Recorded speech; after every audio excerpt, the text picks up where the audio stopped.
Bonjour, moi c'est Benjamin Mukamba, étudiant en master gestion des projets et programmes de développement au sein de l'université VU, Vision for Excellence International University. Alors, dans le cadre du programme de master, il a été recommandé de faire une publication et présenter les cours qui cadrent avec notre domaine d'intervention, donc dans le cadre de gestion de projet. Et à cette occasion, nous allons partager ensemble le cours intitulé euh, élaboration, suivi, suivi et l'évaluation des projets de développement durable et financier. Alors, ce cours, on va comprendre les défis sur le plan mondial liés à des déstabilisations, à la durabilité, exigeant une gestion de projet innovante et axée sur l'impact, que ce soit pour répondre aux enjeux environnementaux, sociaux ou économiques en cours, vous permettra également de comprendre comment concilier le développement durable et viabilité financière à travers des outils pratiques, des études de cas et des analyses approfondies. Alors l'objectif est de vous donner une expertise solide dans la conception de projets équilibrés et apporte un réel changement à long terme. Voici ce que nous allons débattre ensemble comme objectif de ce cours. Alors, dans le cadre de l'introduction, nous allons parler de conception, élaboration et suivi et évaluation des projets de développement durable et financier dans un monde marqué par les défis environnementaux et socio-économiques croissants. La gestion des projets de développement durable devient plus qu'une simple nécessité. Elle présente un levier crucial pour atteindre des objectifs de développement durable. Et quand nous parlons des objectifs de développement durable, nous comprenons qu'il y a 10 objectifs des ODD, de développement durable, que nous devons comprendre comment comment faire face à chaque objectif de développement durable. Ce projet vise à répondre également à des enjeux majeurs tels que la réduction de la pauvreté, la lutte contre le changement climatique, la préservation des ressources naturelles ainsi que le renforcement des infrastructures sociales et économiques. Exigent uniquement dans leur capacité à répondre aux impératifs sociaux et environnementaux, mais aussi dans la rigueur de leur gestion financière.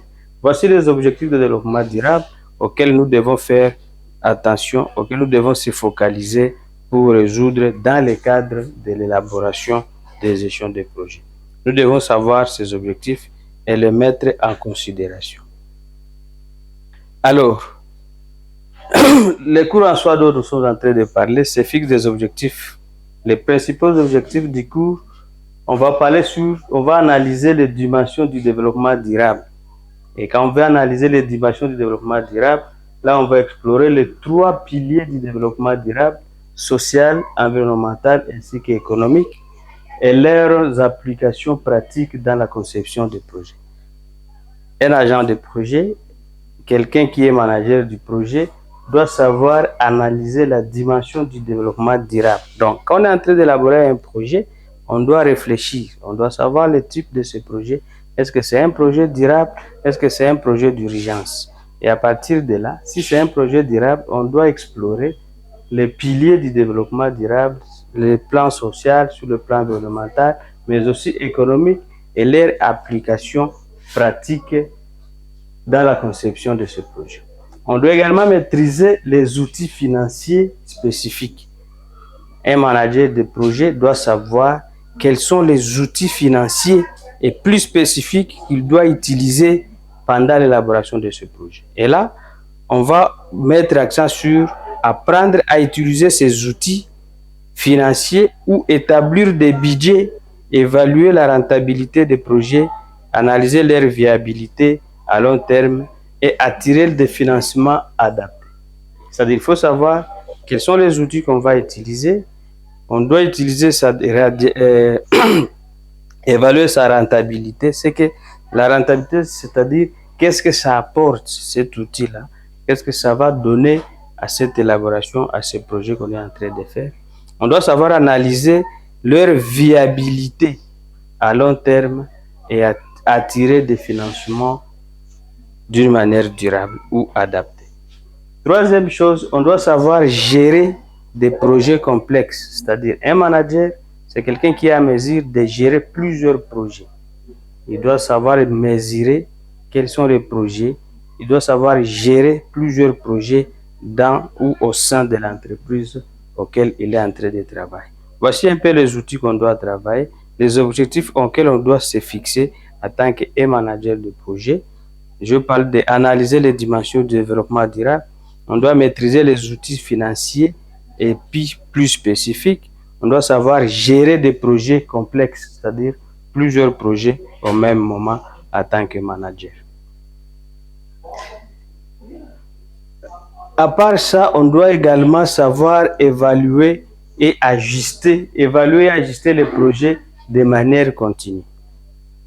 Bien évaluer ce qui a été fait, savoir tirer des leçons, de bonnes leçons tirées, et on doit savoir également les ajuster, comprendre l'importance de l'évaluation continue tout au long du cycle de vie d'un projet et d'appliquer les résultats pour ajuster les stratégies et maximiser l'impact.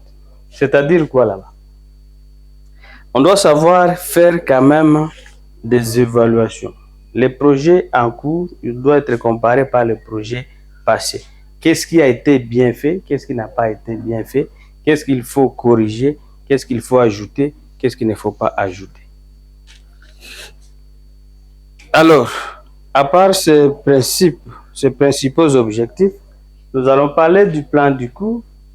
Notre cours d'élaboration et gestion de projet se focalise à 10 modules. Donc, c'est modulé à 10 modules là-bas. Le premier module, on va parler des fondements du développement durable et financier. On va comprendre c'est quoi le développement durable et financier. Le deuxième module va parler de conception et planification des projets. Le troisième module va parler de gestion des risques durables et financiers. Le quatrième module, on va parler de mise en œuvre et gestion des ressources. Cinquième module, suivi et évaluation des projets. Le sixième module, on va parler des stratégies de financement des projets. Septième module, la gestion du budget dans les projets de développement. Huitième module, on va parler du clôture des projets et leçons apprises. Neuvième module, dimension sociale et culturelle dans les projets de développement durable. Le module 10 va parler des innovations et technologies, les innovations et technologies dans les projets de développement durable. Et 11e module, ça va parler de la clôture des projets et des leçons appropriées, des leçons apprises. Alors, au premier module que nous avons dit, c'est le fondement du développement durable et financier. Ce premier sous-module introduit les concepts fondamentaux du développement durable et explore comment il peut être appliqué dans les contextes,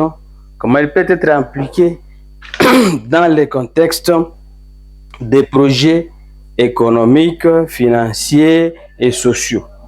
En fait, les gens de développement, les étudiants devront comprendre l'évolution de ces concepts, sa portée et les défis qu'ils posent.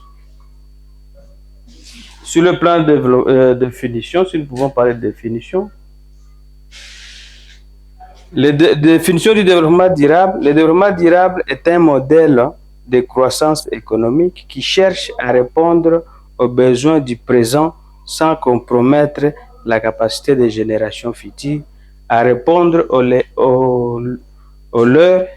Il a été formalisé dans les rapports de notre avenir à tous, à la commission de 1987. Ce sous-module clarifie cette définition en expliquant que le développement durable ne se limite pas seulement à la protection de l'environnement, mais implique également des dimensions sociales et économiques. C'est-à-dire quoi? Il y a des gens qui peuvent penser que le développement durable, quand on parle de développement durable, on va se limiter seulement à la protection de l'environnement. Non, ce n'est pas la protection de l'environnement, parce qu'on parle de développement durable, on a toujours tendance de penser qu'on parle de l'environnement, mais ce n'est pas l'environnement. Nous avons parlé du développement durable qui englobe une série d'activités.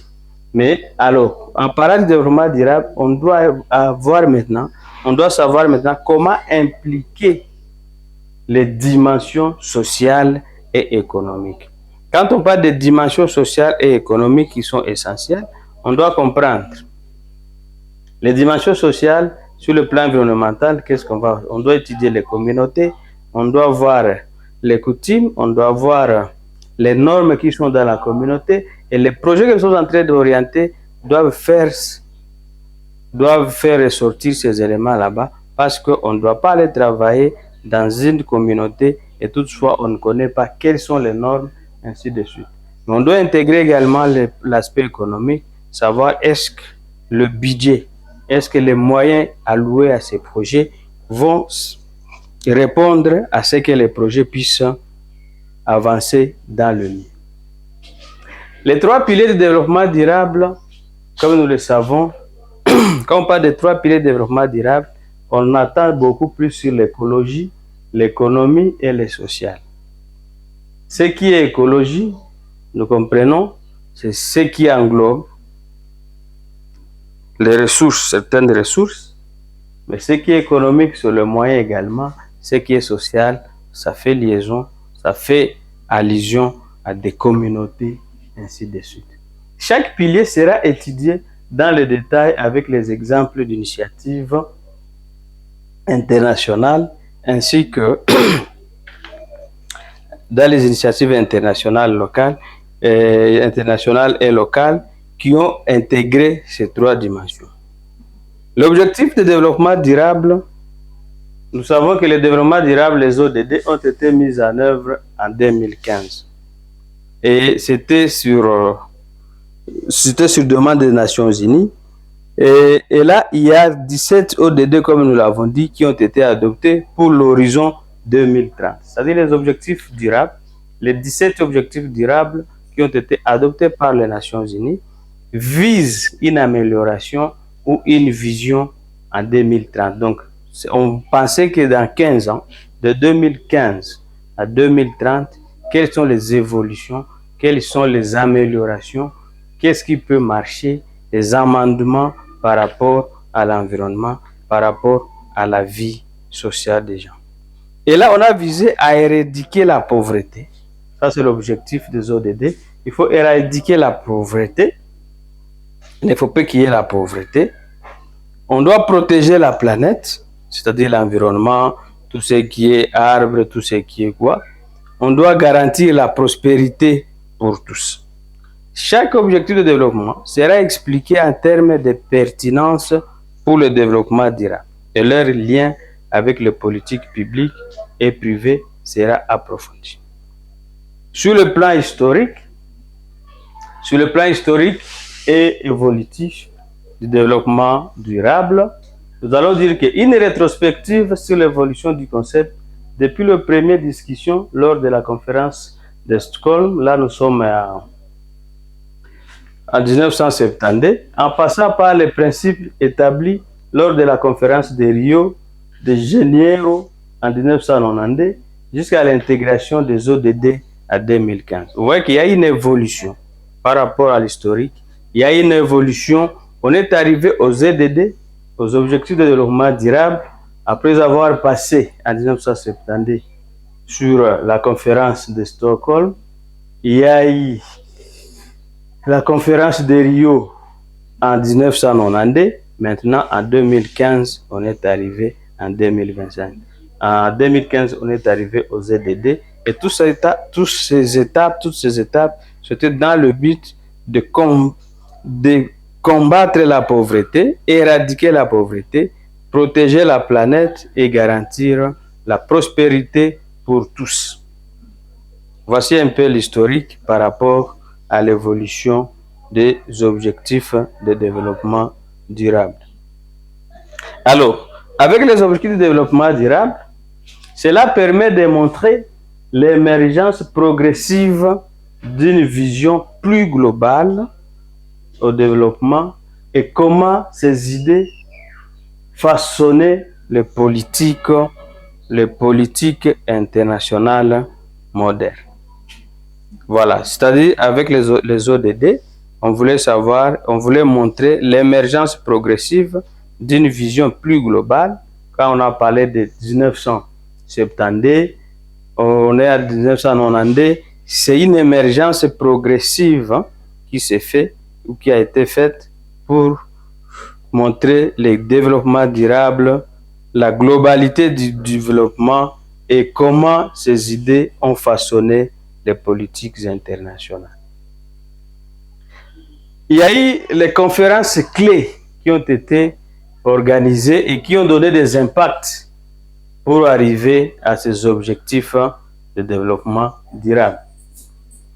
Une analyse détaillée des conférences mondiales sur l'environnement, notamment la conférence de Stockholm, comme on a parlé en 1972, le sommet de la Terre de Rio en 1992 et le sommet de Johannesburg en 2002, l'impact de ces conférences sur la définition et la mise en œuvre des politiques de développement durable sera illustré par des exemples.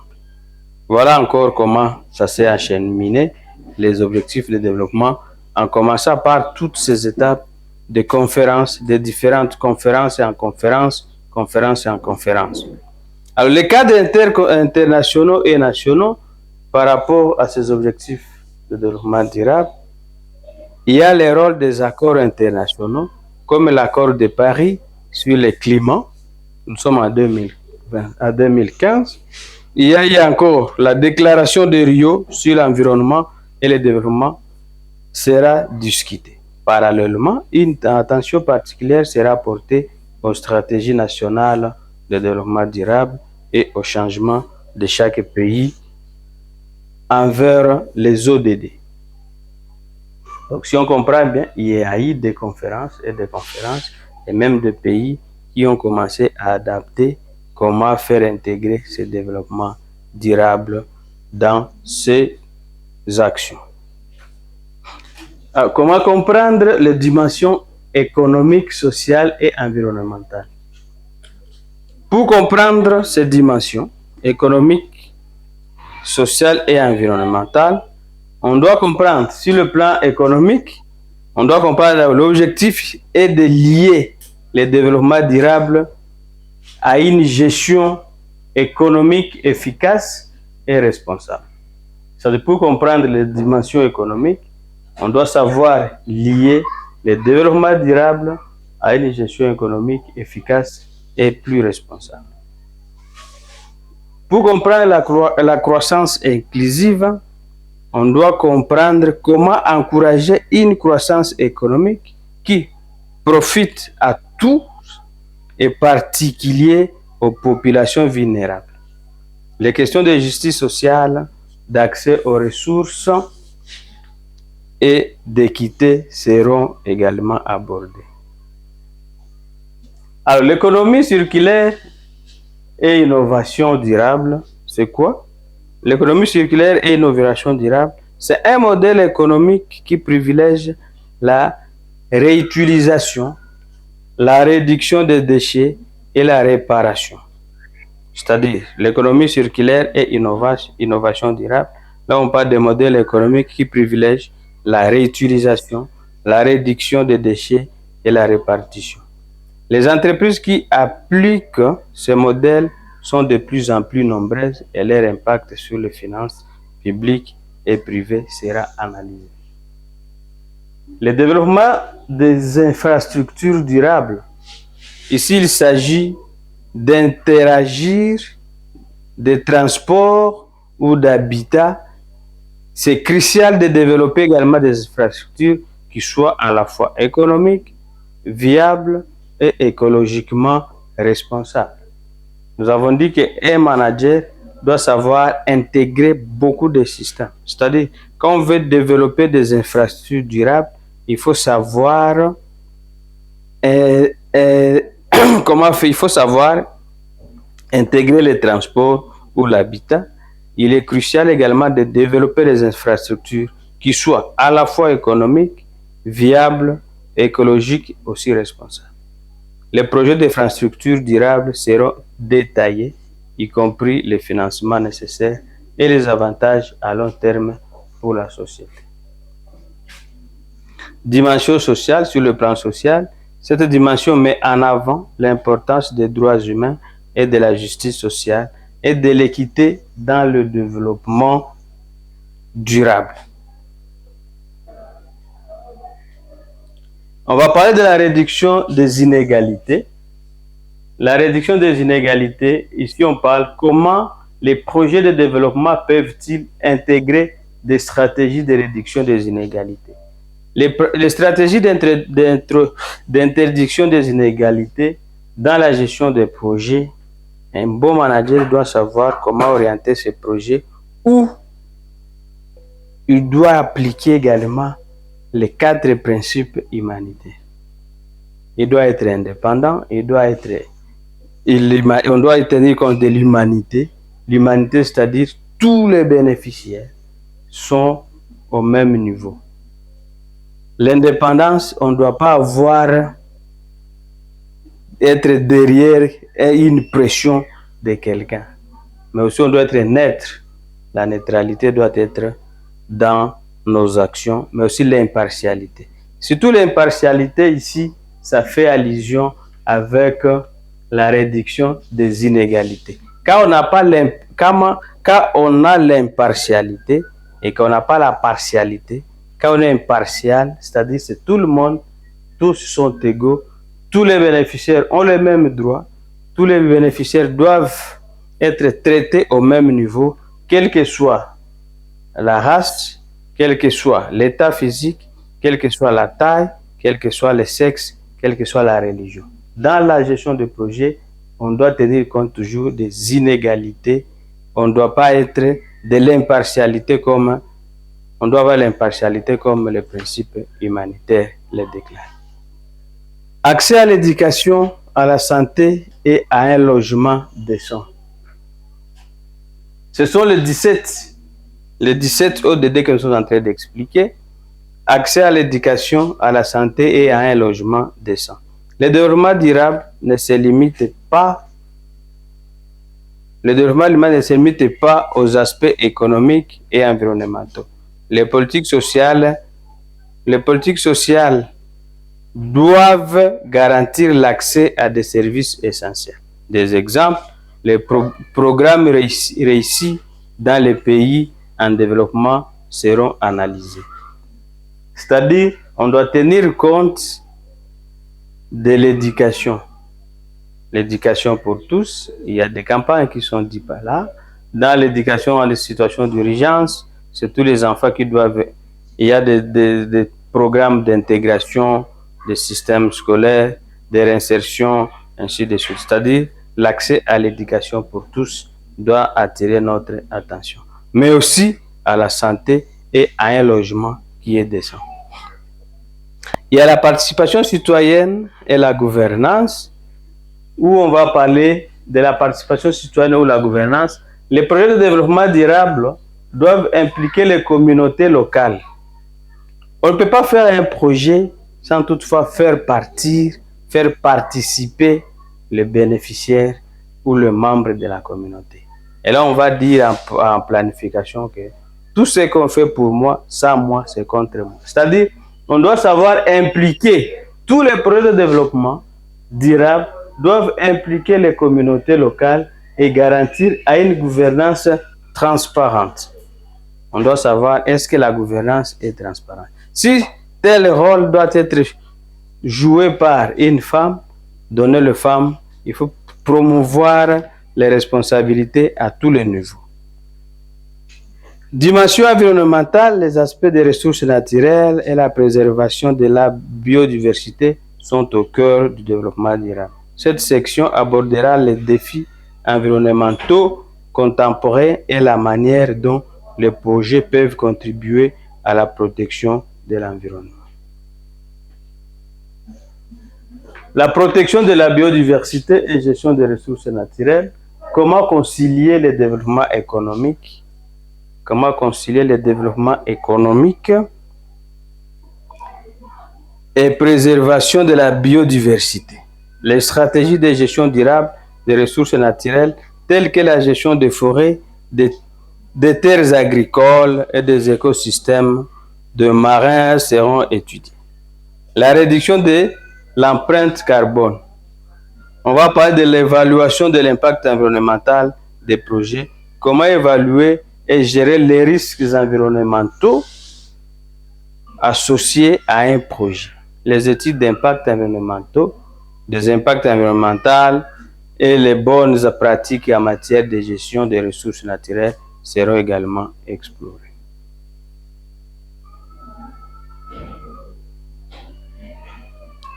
Principe de finances durables et leur application au projet.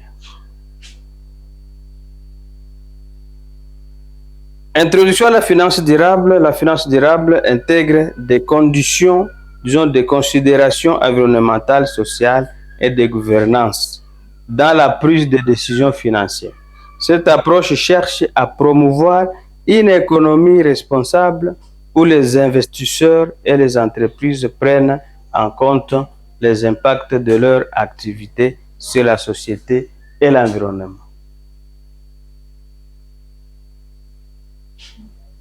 Les infrastructures financières, les instruments financiers pour le financement durable, une présentation de gestion, une financement de green bonds, de social bonds et d'autres instruments de financement qui soutiennent les projets liés au développement durable. Des études de cas seront étudiées également pour illustrer les utilisations dans différents secteurs et l'énergie agricole. On va faire une analyse des crises des ESG. Les critères environnementaux, sociaux et de gouvernance sont utilisés pour évaluer la durabilité d'un projet ou d'une entreprise. Les étudiants apprendront comment évaluer un projet en utilisant ces critères, en analysant leur impact sur la société et l'environnement.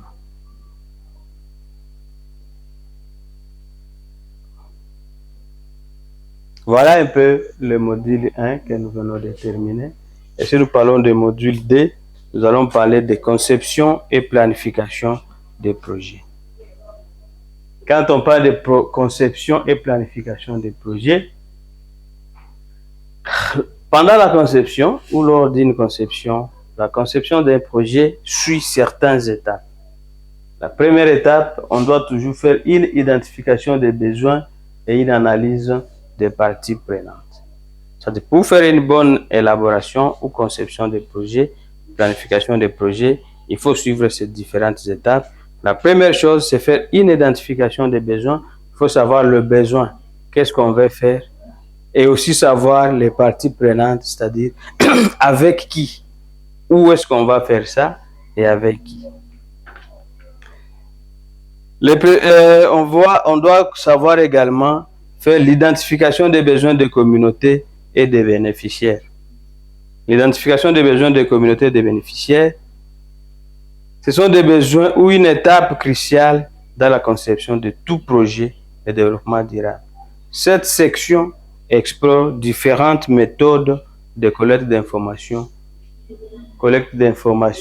sur les besoins tels que les enquêtes de terrain, les groupes de discussion, les entretiens individuels et les consultations communautaires. C'est-à-dire, ce sont les méthodes pour avoir les besoins dans une communauté, les besoins de la communauté. Il faut toujours se rapprocher avec les membres de la communauté. Et quand on se rapproche, il faut utiliser toujours quelques méthodes de collecte. Donc, il faut faire soit les groupes de discussion ou les focus group, les entretiens individuels, mais aussi des consultations communautaires. On doit également, quand on a exploité tous ces outils là-bas, on doit avoir une idée par rapport aux besoins de cette communauté. Deuxième méthode, on doit partir des méthodes d'élaboration des objectifs et des résultats attendus.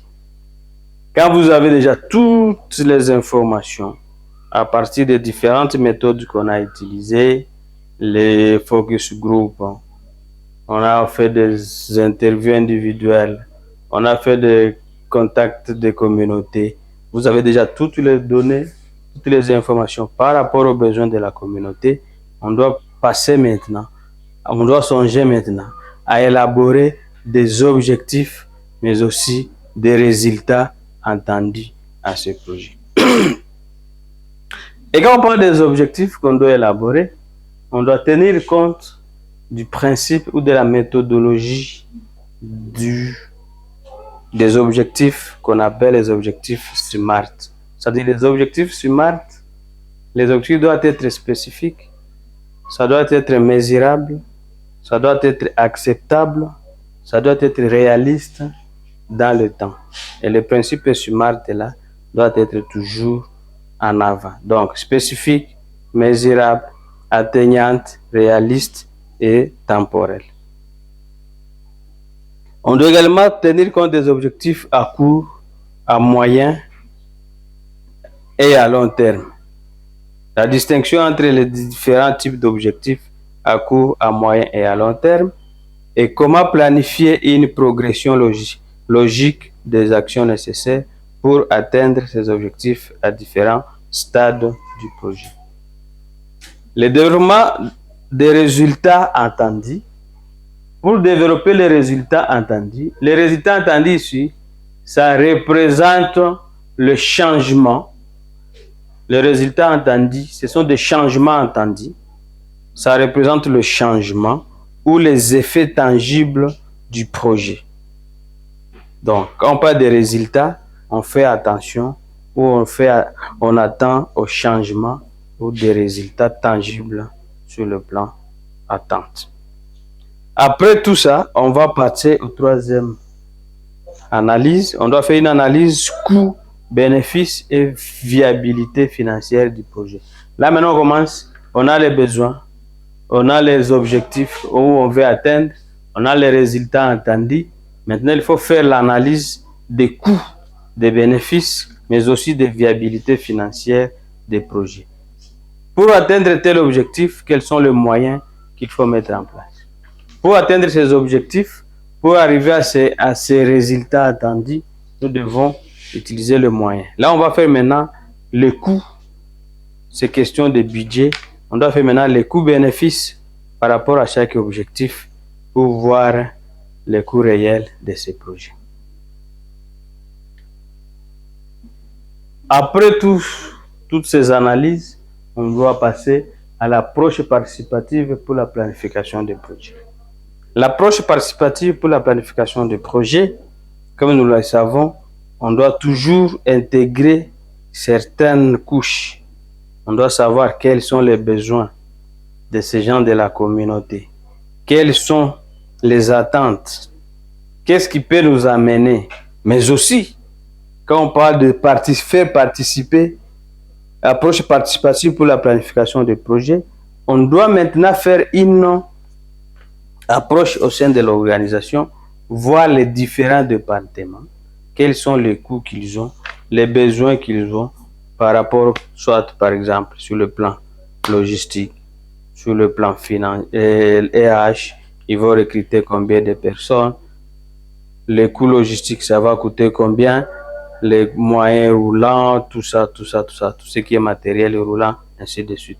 Donc ça, là maintenant, c'est les concours de tous les départements au sein de l'organisation qui vont se mettre et savoir chaque département aura quoi comme besoin, comme budget, et ça va mettre ensemble les coûts ou le budget de ces projets. Quand on fait la définition des principes de l'approche participative, c'est-à-dire ces modèles de planification reposent sur l'idée que les projets ressortent plus efficaces et qu'ils soient conçus avec l'implication active des parties prenantes. Ce sont les parties prenantes qui doivent être beaucoup plus appliquées pour l'élaboration de ces budgets-là. Voilà le troisième module qui va parler de gestion des risques financiers et durabilité dans les projets de développement. Là, on va parler maintenant de quoi? On attend ici la gestion des risques. C'est quoi gestion des risques? La gestion des risques, c'est un élément fondamental de la réussite de tout projet de développement durable. C'est-à-dire, lors de l'élaboration, on doit s'attendre, on doit savoir quels sont les risques qui peuvent faire à ce que les projets ne puissent pas réussir. On va parler par exemple des risques d'insécurité. On va parler par exemple de la guerre. On va parler de l'aspect climat. Le climat peut affecter à ce que le projet ne puisse pas évoluer. L'insécurité, des guerres, le cas de maladies, ce sont des risques qu'il faut toujours prévenir lors de l'élaboration de ces projets. Et à ce niveau, on permet d'identifier, d'évaluer et de traiter les risques avant qu'ils n'affectent négativement les résultats du projet. C'est pourquoi on va voir quand on va avancer. Quand on est en train de faire le cadre logique, on doit prévoir les risques. Qu'est-ce qui peut être comme risque? Qu'est-ce qui peut faire à ce qu'on ne puisse pas atteindre les résultats attendus? C'est quoi alors les risques? Un risque est une incertitude qui peut avoir un impact négatif ou positif. Un risque peut être aussi positif, ce n'est pas seulement négatif, ça peut avoir un impact positif ou négatif. Donc, une incertitude, quelque chose qu'on ne s'attendait pas, quelque chose qui peut s'arriver et qui crée soit un impact négatif ou positif sur un projet. Dans le cadre des projets de développement durable, les risques peuvent être définis comme des événements ou des conditions qui, si elles se produisent, peuvent avoir des effets surtout négatifs. Donc, on ne peut pas s'attendre à des risques positifs dans le cadre de développement ou de développement de projets. Quelle est l'importance de la gestion des risques dans les projets de développement durable? Ici, les projets de développement durable sont souvent confrontés à des environnements incertains, mais aussi complexes, ce qui rend la gestion des projets particulièrement importante. La raison de l'importance de cette gestion comprend la préservation des ressources, l'optimisation des résultats, la réduction des imprévus, mais sur le respect des parties prenantes. C'est-à-dire, les raisons de l'importance de cette gestion comprennent la préservation des ressources, il faut prévenir les ressources, l'optimisation des résultats, la réduction des imprévus, mais aussi le respect des parties prenantes. Alors, les objectifs de la gestion des risques dans les projets de développement durable.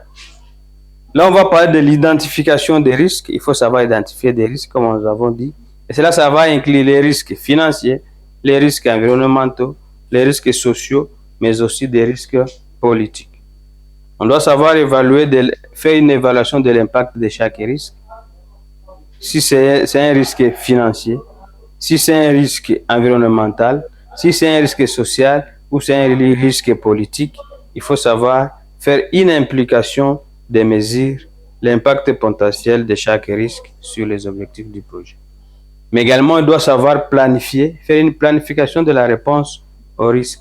Si tel risque est arrivé, qu'est-ce qu'on peut faire? Donc, il faut en amont faire une planification de la réponse au risque. Il faut s'attendre. Si c'est sur le plan politique, comment on peut s'attendre? Si c'est sur le plan financier, si c'est sur le plan environnemental ou si c'est sur le plan social. Il faut faire quand même un suivi et contrôle des risques. Il faut également faire la catégorisation des risques dans les projets de développement durable. Il faut savoir catégoriser les risques. Donc, tous les risques n'ont pas le même effet. Un risque financier n'a pas le même effet avec un risque politique, avec un risque environnemental, avec un risque social. Donc, il faut savoir faire cette coïncidence là-bas. Si on donne en termes d'exemple le risque financier, on va parler des risques financiers sont liés à l'incertitude concernant les ressources financières du projet. Ils peuvent inclure, on peut parler des risques financiers quand il y a par exemple la fluctuation des taux d'échange. Quand il y a la fluctuation des taux d'échange, ça c'est déjà un risque financier auquel on ne s'attendait pas. Les taux changent. Il peut y avoir les retards dans le financement et c'est le cas qui est beaucoup plus fréquent. On a planifié un projet en janvier 2026, mais c'est financé en juin 2026. Ça, c'est déjà un risque financier. Les retards dans le financement, il y a les augmentations de coûts. Il y a les problèmes de liquidité. Ce sont des risques financiers qui peuvent se surgir une fois on n'a pas tenu compte de ces risques. C'est-à-dire, par rapport aux risques financiers, on peut parler de fluctuations des taux d'échange, on peut parler des retards de financement, on peut parler de l'augmentation des coûts, mais aussi des problèmes de liquidité financière. Voici les risques sur le plan financier.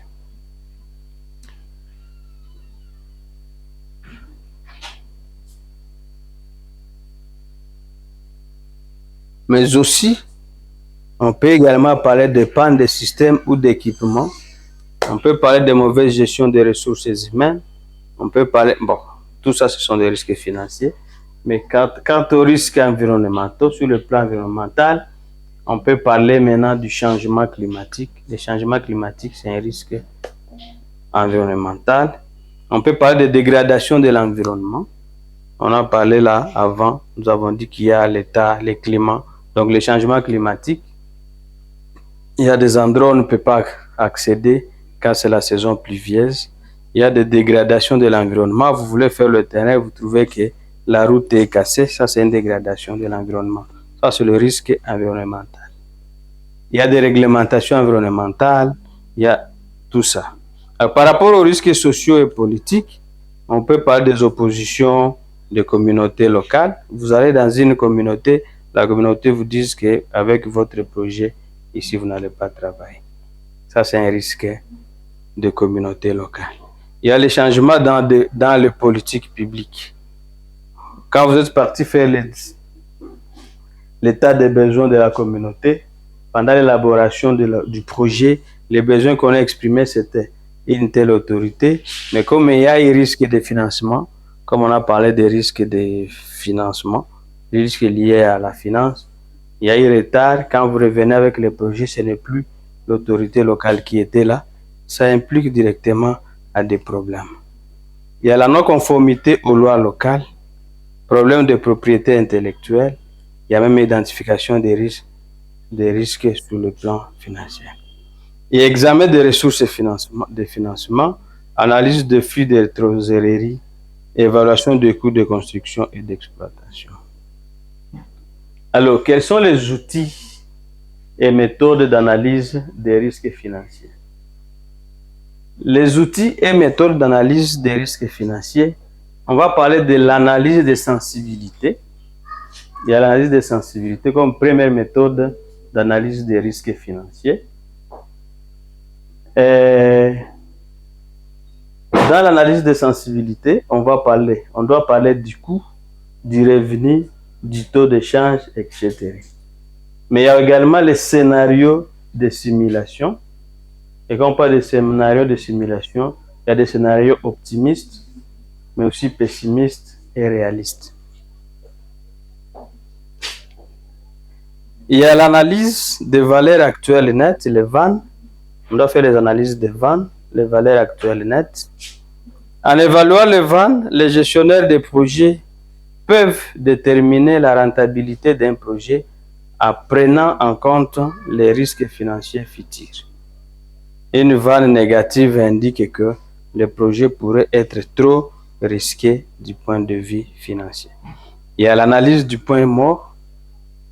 On doit faire l'analyse du point mort qui permet de déterminer à quel moment un projet commencera à générer des bénéfices. Et le calcul des points morts est crucial pour évaluer On doit faire le calcul des points morts pour évaluer les risques de ne pas atteindre les objectifs financiers à court terme. Quels sont les modèles financiers pour évaluer les risques? Pour évaluer les risques, les modèles financiers, on doit tenir compte des modèles de prévision, faire des prévisions financières. On doit faire d'options réelles, des options réelles. On doit faire des modèles de financement structurés. Ce sont les modèles de financement ou modèles d'évaluation des risques sur le plan financier.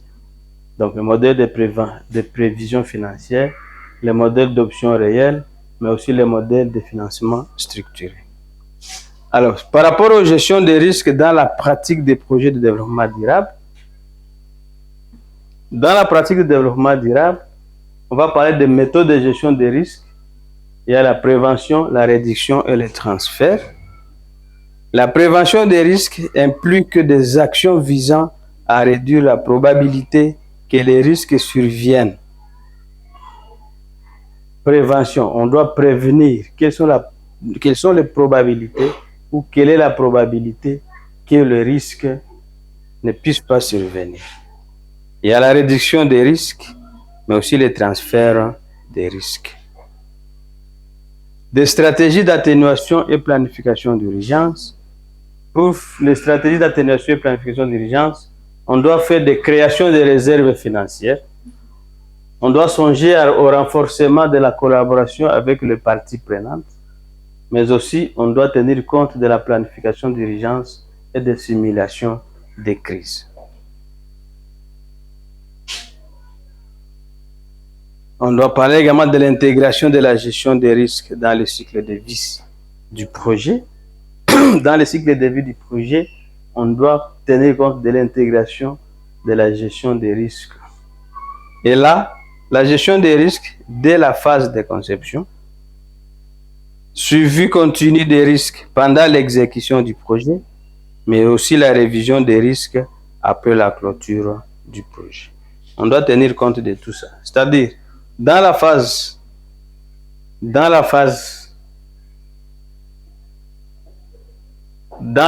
la conception, on doit faire la gestion des risques. On doit suivre ces risques pendant l'exécution du projet. C'est ça le rôle de suivi et évaluation. On doit faire des révisions des risques après la clôture du projet. Qu'est-ce qui a marché? Qu'est-ce qui n'a pas marché? Quelles sont les leçons apprises?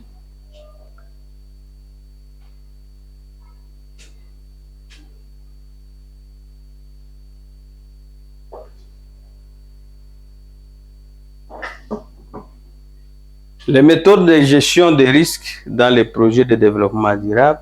La gestion des risques dans les projets de développement durable repose sur un ensemble de méthodes et outils permettant de prévoir, d'évaluer et de traiter les risques de manière systématique. Ces méthodes visent à minimiser les impacts négatifs tout en optimisant les opportunités. Elles peuvent être appliquées tout au long du cycle de vie du projet.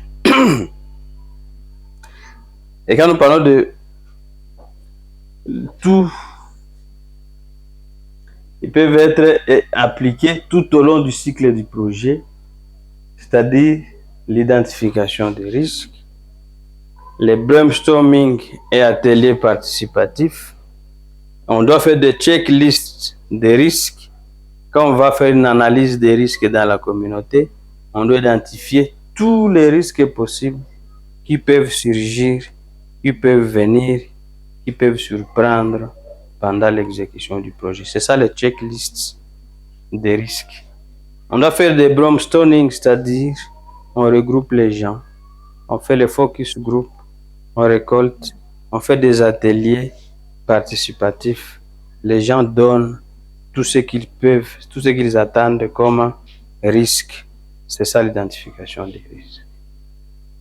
Analyse soft. L'analyse soft ici, nous allons parler de l'analyse soft. C'est l'analyse des forces, faiblesses, opportunités, mais aussi les menaces du projet.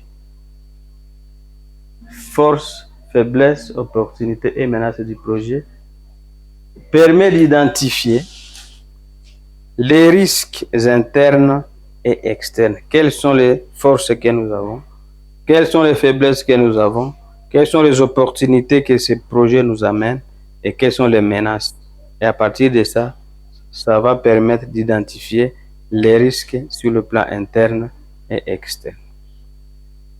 Analyse des scénarios, entretien avec les experts, évaluation des risques, matrice de probabilité et d'impact, analyse des Monte Carlo, analyse des qualitatives et quantitatives. On doit faire des diagrammes des causes et des effets. Tout ça, c'est pour que vous puissiez avoir l'idée quels sont les risques, prévenir ces risques.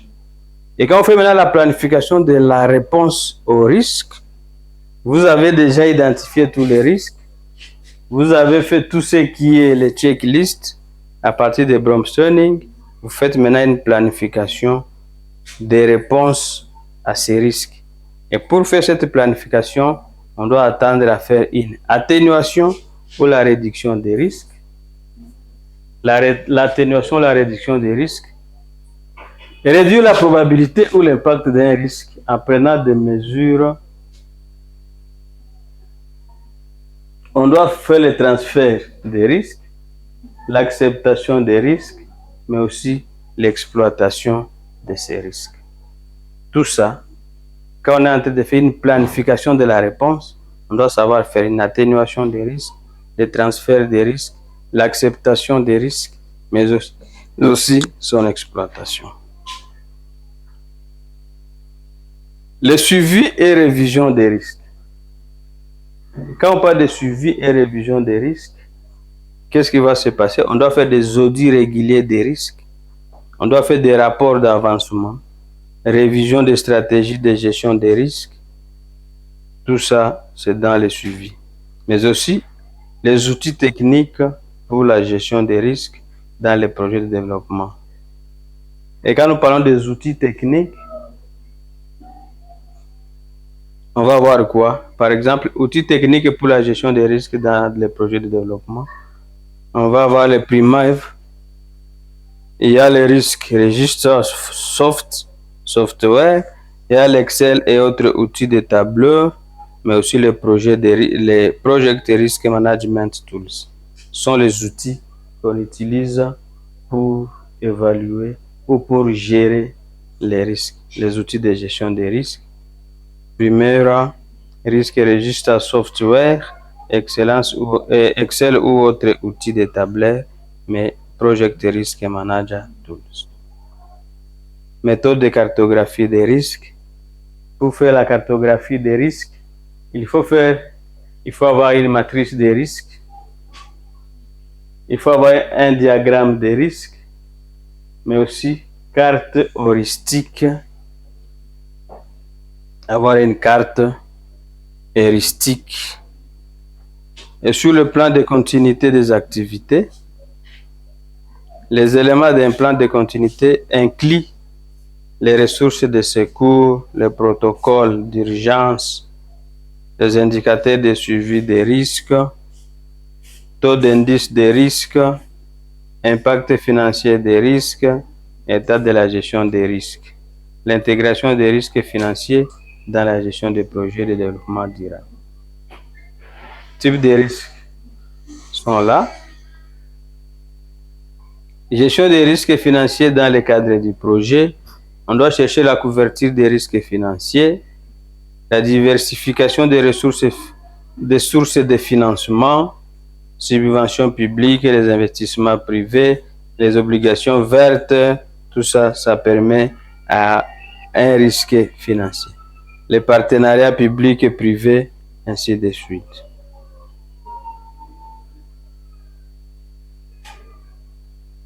Le renforcement de la stabilité du projet. On a les tableaux, les indicateurs des risques financiers dans un projet de développement durable.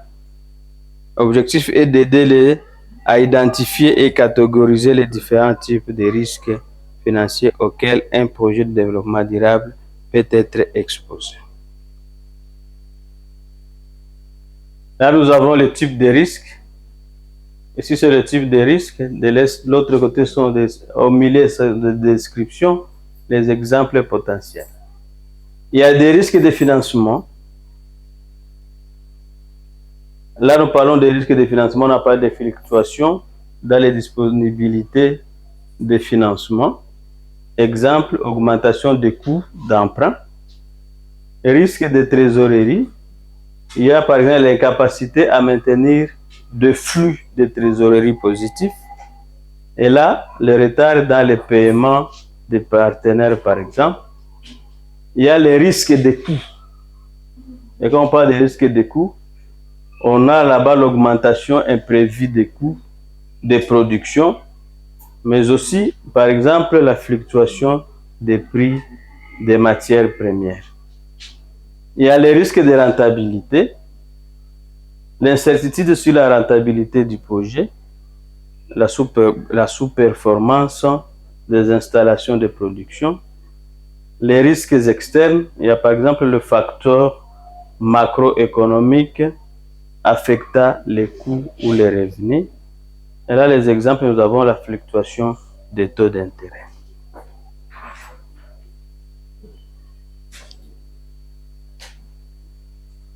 Quand on fait maintenant outils d'analyse financière pour l'évaluation des risques, nous avons les outils d'analyse, les modélisations Monte-Carlo. Ici, nous avons des simulations de scénarios possibles des risques financiers. Et puis, application pratique, estimation de la rentabilité en fonction des différents types ou des différents taux d'échange, analyse de sensibilité, évaluation de l'impact de viabilité sur la rentabilité, étudier l'impact de l'augmentation des coûts énergétiques sur le flux de trésorerie, analyse de la valeur actuelle nette VAN. Ici, on va avoir le calcul de la rentabilité du projet en fonction des coûts et des revenus entendus, mais aussi on va comparer la rentabilité d'un projet d'infrastructure à faible émission de carbone. Et si on voit les stratégies de gestion des coûts, des risques financiers, on va parler de couverture des risques financiers. Quand on parle de couverture des risques financiers, on doit s'attendre à l'utilisation des produits financiers dérivés pour minimiser les risques. Ici, exemple, contrat à terme pour se protéger contre les fluctuations des taux d'échange. Diversification des sources de financement. On a dit que le manager doit avoir beaucoup de projets qu'il doit gérer, mais on doit faire la diversification des sources de financement. Et là, on attend par exemple l'utilisation de plusieurs sources de financement pour réduire les risques, mais la combinaison de financement public et privé dans un projet d'énergie renouvelable. Ici, nous avons le suivi des indicateurs financiers, suivi régulier des flux de trésorerie et des dépenses pour ajuster le plan. Nous avons les tableaux de bord bancaires. Ça peut être trimestriel ou mensuel pour décider les écarts par rapport au budget. Voilà. Il y a des exercices où on peut calculer. Analyse de la rentabilité d'un projet de développement durable. Permettre aux participants d'analyser les rentabilités d'un projet à l'aide de la vanne ou des tri et d'autres outils financiers.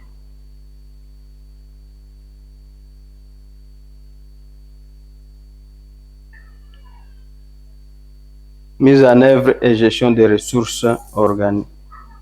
Mise en œuvre et gestion des ressources de l'organisation. Alors, pour faire la mise en œuvre et gestion des ressources, on doit faire l'organisation de mobilisation des ressources humaines et matérielles. On doit passer à gestion des ressources humaines dans les projets de développement durable, mais aussi on doit songer à l'organisation et mobilisation des ressources humaines et matérielles, comme nous avons dit. L'organisation et la mobilisation des ressources humaines et matérielles sont des aspects cruciaux dans les réussites des projets de développement durable et financier. Une gestion efficace de ces ressources permet de garantir l'atteinte des objectifs du projet tout en respectant les critères de durabilité. Ce module explore comment mobiliser et gérer des ressources en mettant l'accent sur la gestion des ressources humaines, l'acquisition des ressources matérielles, l'utilisation optimale des deux dans le cadre d'un projet de développement.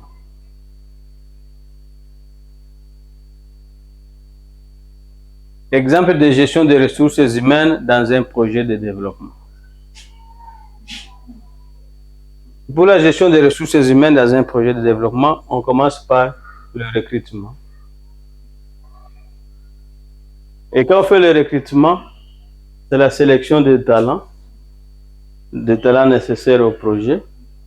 Et pour faire la sélection de ces talents nécessaires au projet, on doit passer à des interviews, aux tests de compétences, ainsi de suite.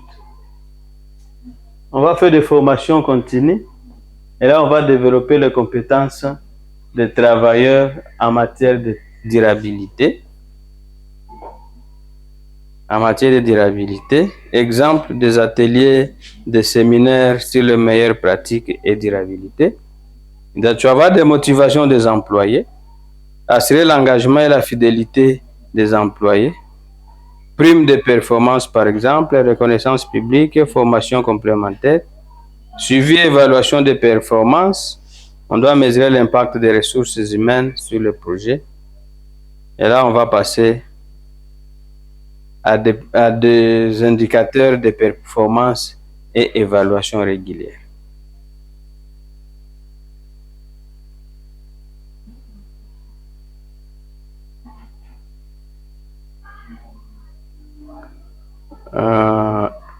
On va parler de l'exemple de gestion des ressources matérielles dans un projet de développement. Quand on veut faire la gestion des ressources matérielles dans un projet de développement, les activités sont par exemple la planification des besoins matériels. Et quand on fait la planification des besoins matériels, on estime les quantités et types de matériaux qu'on a besoin. Outils, stratégie de mise en œuvre, liste des matériaux, prévision des stocks, estimation des besoins, gestion de la chaîne d'approvisionnement. Il y a également la réutilisation et le recyclage des matériaux. Assurer la disponibilité des matériaux et leur livraison à temps, réduire les déchets, encourager les pratiques durables.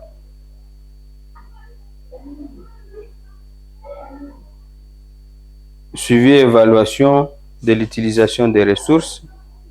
Comme activité, on doit faire une coordination entre les équipes. On doit faire le suivi de l'utilisation des ressources, mais aussi gestion des conflits des ressources.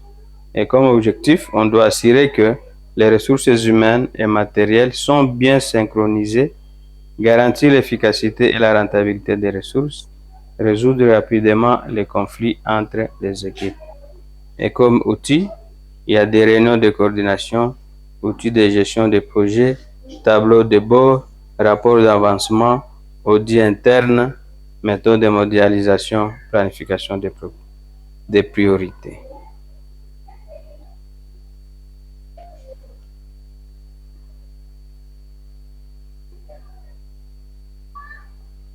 Voilà l'estimation d'un coût.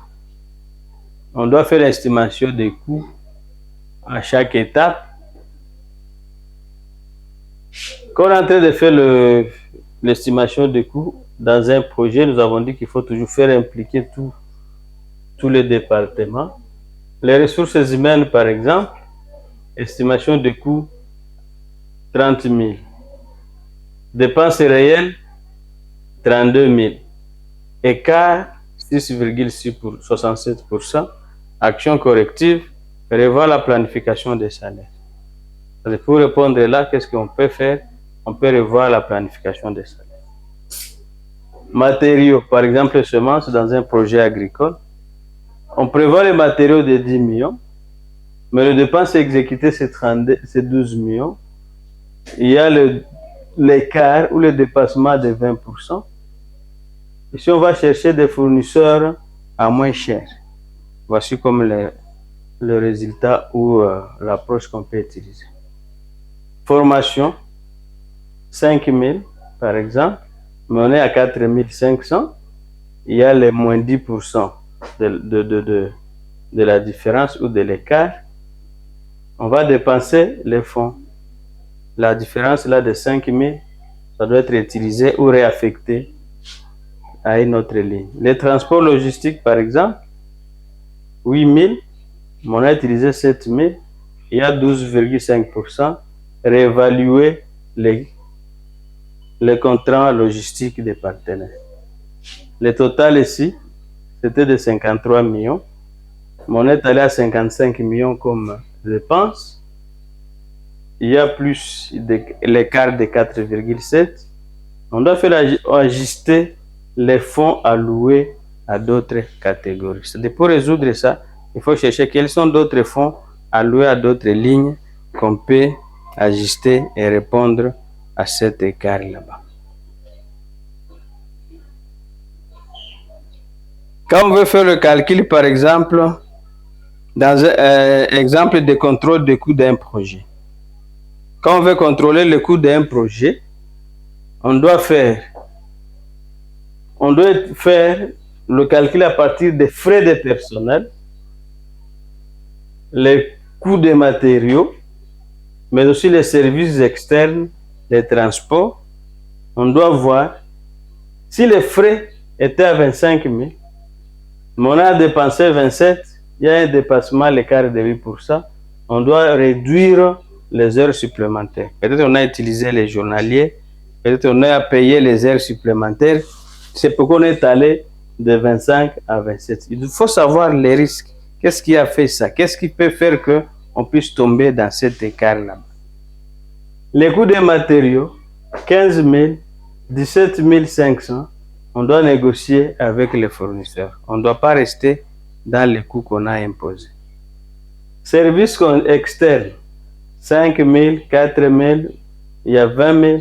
On doit réallouer le budget à d'autres activités parce qu'il y a déjà un 10 000 d'écart ou les 1000 d'écart, les 20% ici. Les 20% doivent être alloués à d'autres activités. Le coût de transport qui était à 3 000, mais on est allé à 2 500. Il y a 16%, 16,67. On va optimiser le trajet de livraison. Et voilà le total. Il y a la différence de 6%. On va réévaluer la planification budgétaire. La planification budgétaire doit être réévaluée parce qu'il y a une différence entre le prévu et le réalisé. Alors, quand on va faire l'exemple de coût, des coûts-bénéfices d'un projet, coût initial, coût récurrent de bénéfices annuels, le VAN et le tri. Ici, on va voir le coût initial est là, le coût de bénéfice est là, la valeur actuelle nette, c'est là, et le tri qui est le taux de rentabilité interne. On doit savoir c'est quoi et prévoir un pourcentage. Pour calculer tout ça, pour savoir cette différence, on doit voir quel type d'activités qu'on doit mettre en place. Par exemple, la construction des réservoirs, la plantation d'arbres, par exemple, formation des bénéficiaires. On doit quels sont les coûts. L'objectif de construction, c'est quoi? Finaliser la construction de 5 réservoirs. Indicateur clé, nombre de 42 stratégies achevées. 5 réservoirs, résultat 3 réservoirs, là on est à 40%.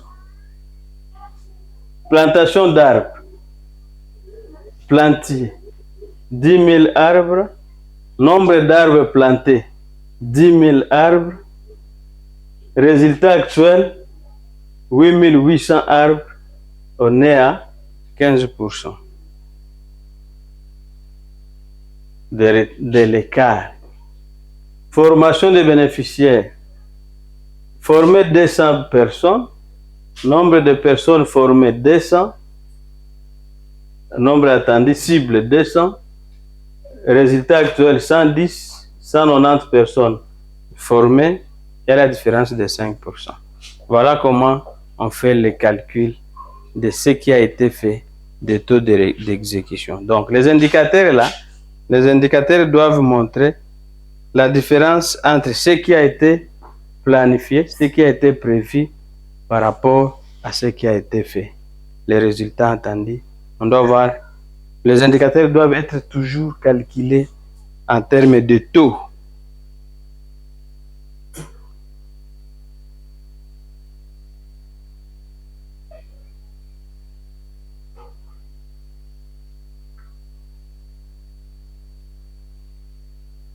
Suivi et évaluation des projets. Les indicateurs de performance jouent un rôle crucial dans la gestion et l'évaluation des projets de développement durable. Elles permettent de mesurer l'avancement des objectifs fixés, d'assurer la conformité aux principes de durabilité et de vérifier la rentabilité économique. Un cadre clair d'indicateurs permet non seulement d'évaluer les progrès réalisés, mais aussi d'informer les parties prenantes et d'assurer une gestion proactive des ressources. Les principes des indicateurs de performance intro.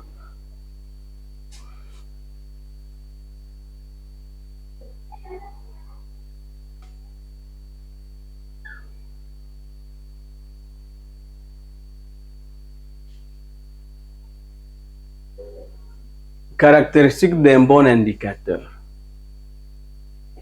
Le caractéristique d'un bon indicateur, quand nous parlons d'un bon indicateur, nous faisons allusion de l'objectif. Ce sont des objectifs qui sont les indicateurs du projet. Cet indicateur-là doit répondre aussi au système ou aux caractéristiques SMART. Ça doit être spécifique, mesurable, atteignante, pertinent, mais inclus dans le temps. Exemple pratique. Dans un projet visant à installer des panneaux solaires pour alimenter une communauté rurale, un indicateur de durabilité pourrait être la réduction de la dépendance aux combustibles fossiles de 70% à 5 ans. Un indicateur de rentabilité économique pourrait être le coût moyen par kilowattheure réduit à 30% après 3 mois. L'indicateur durable là, c'est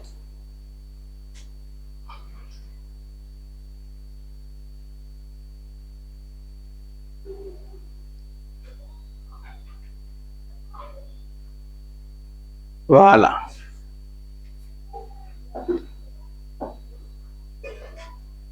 Réduction des émissions de CO2, les gaz carboniques, à 50% en 5 ans.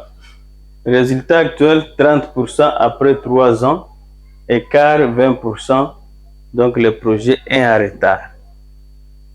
Le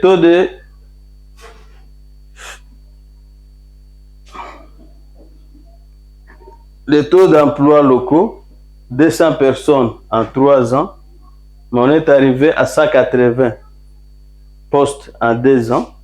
Là, au moins, il y a les plus 10%. On est conforme avec les indicateurs. On est conforme avec les indicateurs là-bas. Le revenu généré par les ventes, 1 million dans 3 ans. Le résultat actuel, 700 millions. Écart ici, c'est de moins 300 000. Donc, c'était de 1 million. On est allé à 700 000. Il y a moins 300 000. Ça, c'est à surveiller. Ça, c'est ça.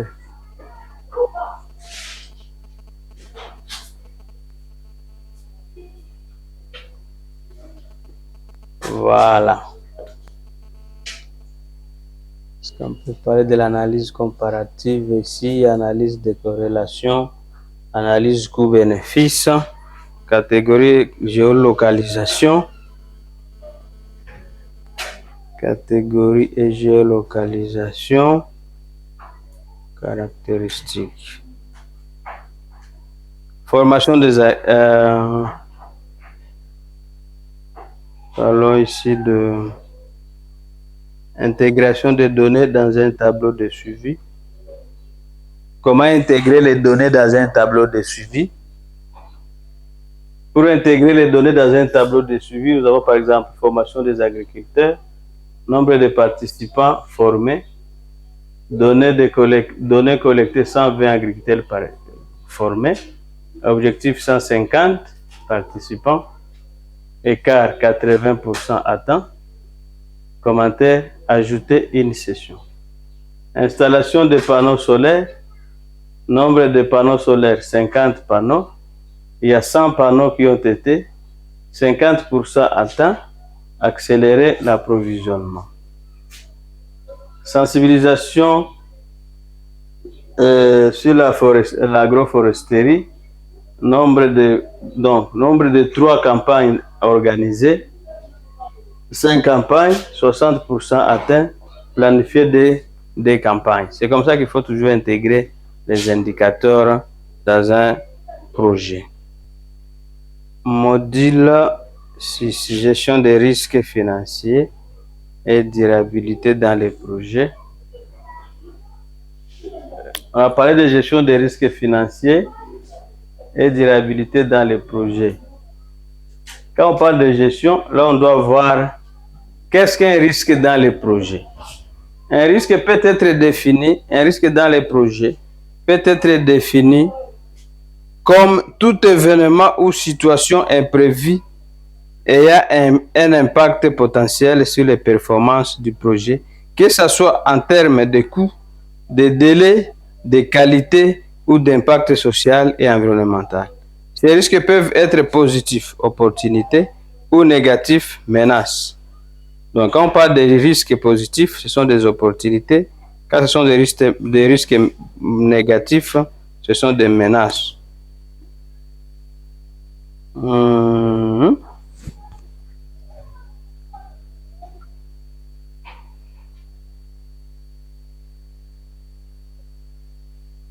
Pourquoi gérer les risques?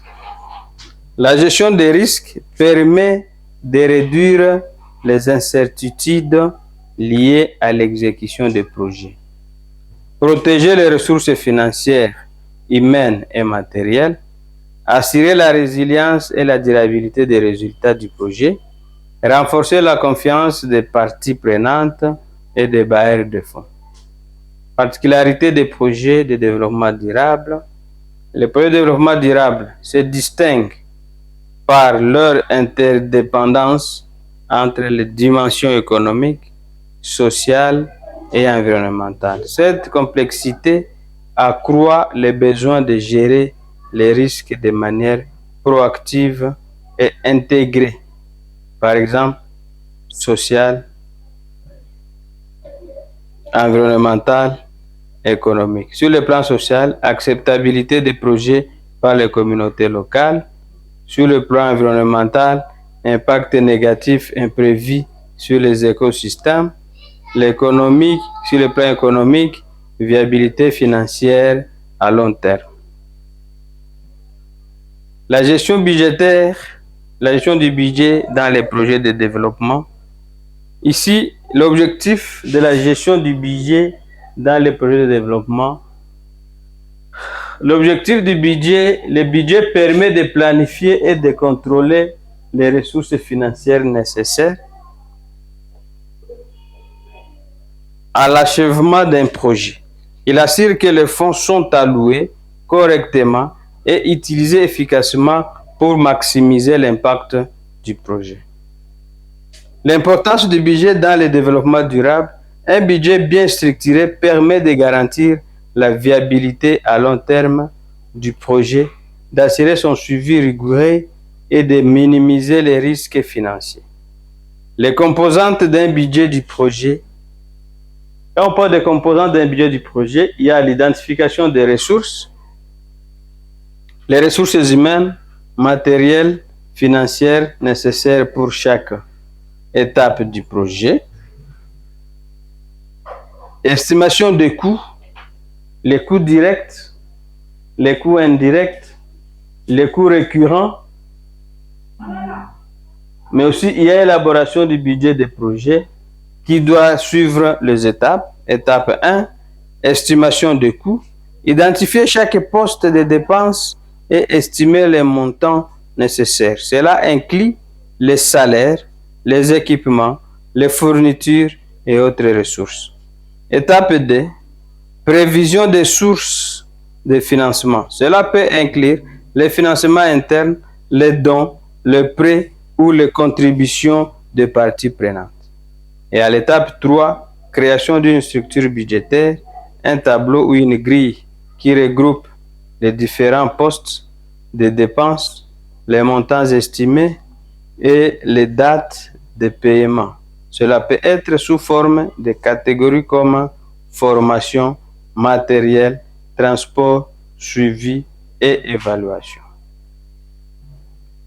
Gestion et suivi du budget, suivi des dépenses, mise en place des mécanismes réguliers de suivi des dépenses par rapport au budget prévu, l'utilisation de logiciels de gestion de projets comme Excel, outils et autres outils de gestion financière, comparaison des dépenses réelles aux prévisions et identification des écarts, contrôle des coûts, rapport financier régulier, gestion des imprévus, réévaluation périodique du budget, outils et méthodes de budgétisation par activité, mais aussi méthode de coûts complet. La clôture des projets et les leçons apprises, réalisation des objectifs et impact durable. La réalisation des objectifs et impact durable, la première étape pour garantir l'impact durable d'un projet est la définition d'objectifs clairs, spécifiques, mesurables et alignés avec les objectifs de développement durable, les ODD. Un objectif durable ne se limite pas à une simple intervention, mais s'inscrit dans une démarche qui respecte les dimensions sociales, environnementales et économiques du développement. Tableau exemple d'objectifs durables alignés avec des ODD. Les objectifs du projet, les objectifs de développement durable qui correspondent, description, l'exemple pratique. Réduire la pauvreté, par exemple. Ça, pour la réduction de la pauvreté, c'est le premier objectif de développement durable qu'on dit de pas de pauvreté. Et là, la description, c'est cibler l'amélioration des conditions de vie des populations vulnérables. Exemple, projet d'accès à des microcrédits pour les femmes rurales. Assurer l'accès à une éducation de qualité. Ça fait allusion à l'objectif de développement numéro 4, qui est éducation de qualité. Et la description, par exemple, offrir une éducation inclusive et équitable. Exemple, construire des écoles primaires et programme de bourses pour filles dans les zones rurales. Promouvoir l'égalité des sexes. C'est l'objectif de développement durable numéro 5, égalité des sexes. Et là, on va favoriser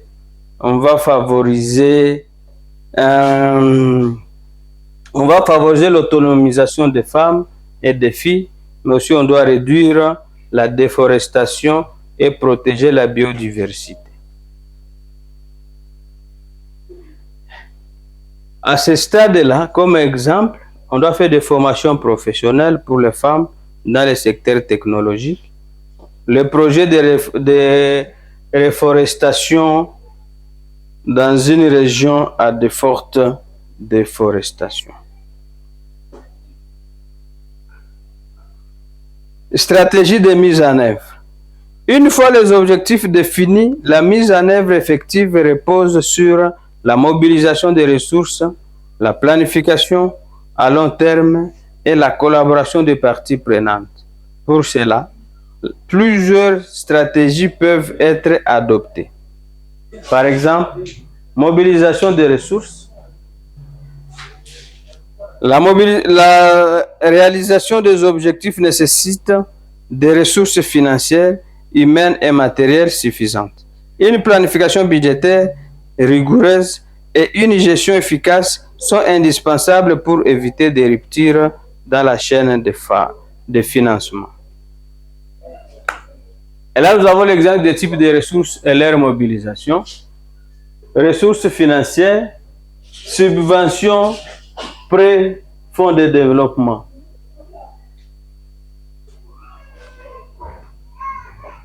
Et quand nous parlons de subventions, prêts, fonds de développement, stratégie de mobilisation, recherche de financement auprès d'institutions internationales, partenariats publics-privés, ainsi de suite. Ressources humaines, experts en développement, formateurs locaux. Là, on fait le recrutement local, le partenariat avec des universités ou ONG, formation continue. Ressources matérielles, on doit chercher les équipements, infrastructures, technologies. Là, sur le partenariat avec des entreprises privées, financement des projets d'infrastructure. Tableau des indicateurs des mesures d'impact. Les mesures d'impact, on a parlé qu'on doit mesurer l'impact sur le plan social, économique, mais aussi environnemental. Les indicateurs sont des taux de réduction, création locale et réduction des émissions de CO2 et j'en passe. Exemple pratique, mesure de l'impact d'un projet de microcrédit. Un projet de microcrédit visant à réduire la pauvreté pourrait mesurer son impact par l'augmentation des revenus moyens des bénéficiaires, la réduction du taux de chômage dans les zones ciblées, l'accès amélioré aux services de santé et d'éducation grâce au financement généré par les microcrédits, assurer la pérennité des résultats. Une fois les objectifs atteints, il est crucial de garantir que les résultats soient durables à long terme. Cela passe par l'intégration des pratiques durables et le renforcement des capacités des acteurs locaux. Stratégie pour assurer la durabilité. Modèle économie viable. Modèle économie, renforcement des capacités. La réalisation des objectifs durables ne se limite pas à l'atteinte de résultats immédiats. Elle implique une vision à long terme, une gestion rigoureuse des ressources et une évaluation continue de l'impact. En intégrant des stratégies de planification durable, en mesurant l'impact de manière précise et en garantissant la pérennité des projets, il est possible de créer des impacts durables pour la gestion pour les générations futures. Documentation des bonnes pratiques et des erreurs à éviter. Les bonnes pratiques. Les bonnes pratiques sont des approches à éprouver qui maximisent l'efficacité et l'impact d'un projet tout en garantissant sa durabilité. Elle permet aux gestionnaires de projets de naviguer efficacement à travers les défis tout en restant alignés sur les objectifs de développement durable. L'implication des parties prenantes, engagement précoce des bénéficiaires, impliquer les communautés locales dès la phase de conception du projet garantit une appropriation des objectifs et des résultats. Cela renforce l'adhésion au projet et augmente les chances de succès. Exemple là, nous pouvons donner l'exemple.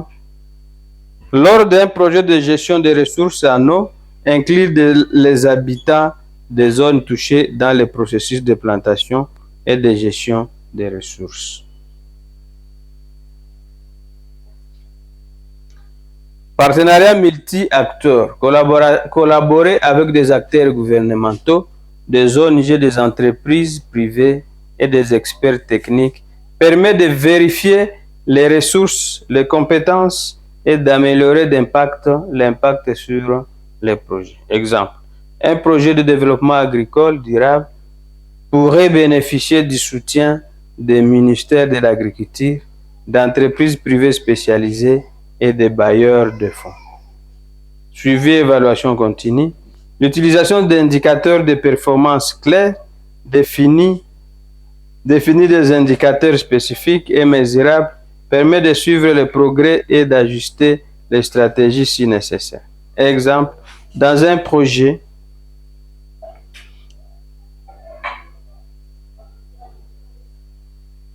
de réduction de la pauvreté, utiliser des indicateurs tels que les revenus moyens des ménages, l'accès à l'éducation et à la santé et l'amélioration des conditions de vie. Évaluation participative, permettre aux bénéficiaires et aux parties prenantes de participer à l'évaluation du projet, créer un environnement de transparence et favorise les ajustements en cours de projet. Exemple, un projet de microcrédit pourrait inclure des réunions régulières avec les bénéficiaires pour évaluer l'impact réel et les obstacles rencontrés. Les bonnes pratiques sont des approches éprouvées qui maximisent l'efficacité et l'impact d'un projet tout en agissant sa durabilité. Elle permet aux gestionnaires de projets de naviguer efficacement à travers les défis tout en restant alignés sur les objectifs de développement durable. L'implication des parties prenantes, engagement précoce des bénéficiaires, impliquer les communautés locales dès la phase de conception du projet garantit une appropriation des objectifs et des résultats. Cela renforce l'adhésion au projet et augmente les chances de succès. Exemple, lors d'un projet de gestion des ressources en eau, inclure les habitants des zones touchées dans le processus de planification et de gestion des ressources. Partenariat multiple. Planification à long terme. La planification et durabilité financière, concevoir des projets qui prévoient des financements à long terme en incluant des mécanismes de financement durable, par exemple la réinjection des revenus générés par le projet. Transfert des compétences locales. Assurer que les compétences nécessaires à la gestion du projet soient transférées aux acteurs locaux pour garantir sa pérennité. Exemple, un projet de construction d'infrastructures sanitaires pourrait inclure une formation pour les communautés locales à l'entretien et à la gestion des installations. Erreurs à éviter, malgré les meilleures intentions, certaines erreurs peuvent compromettre l'efficacité et la durabilité d'un projet de développement. Voici les principales erreurs à éviter pour garantir la réussite des objectifs et l'impact durable. Manque d'engagement des parties prenantes. Sous-estimer l'importance de l'engagement local. Si les communautés locales ne sont pas activement impliquées dès le départ, elles risquent de ne pas s'approprier les objectifs du projet, ce qui peut entraîner un faible taux de succès. Ignorer les intérêts des parties prenantes. Mauvaise planification. Fixer les objectifs.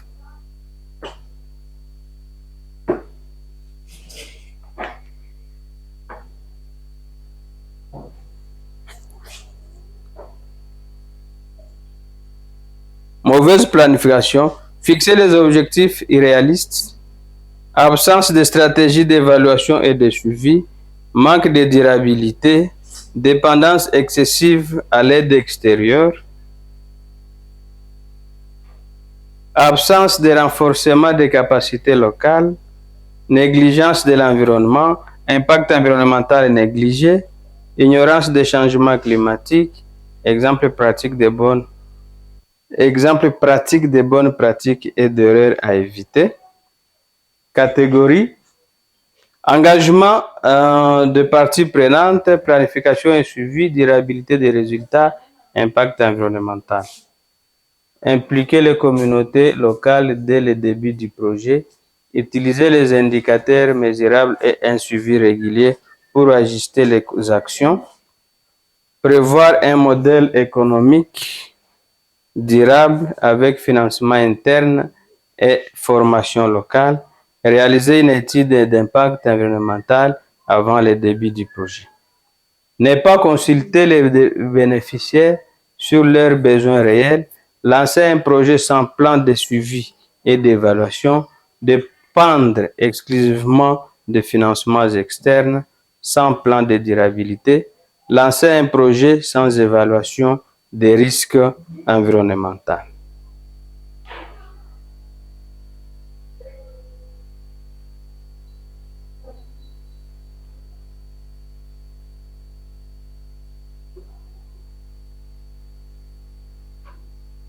La dimension sociale et culturelle dans les projets de développement durable, les enjeux sociaux dans les projets de développement durable, justice sociale et équité, justice sociale et équité. La justice sociale fait référence à la mise en place du système socio-économique et politique qui assure l'égalité des droits et opportunités pour tous les individus. Équité implique l'allocation juste et proportionnelle des ressources et des avantages en tenant compte des besoins spécifiques des individus et des communautés.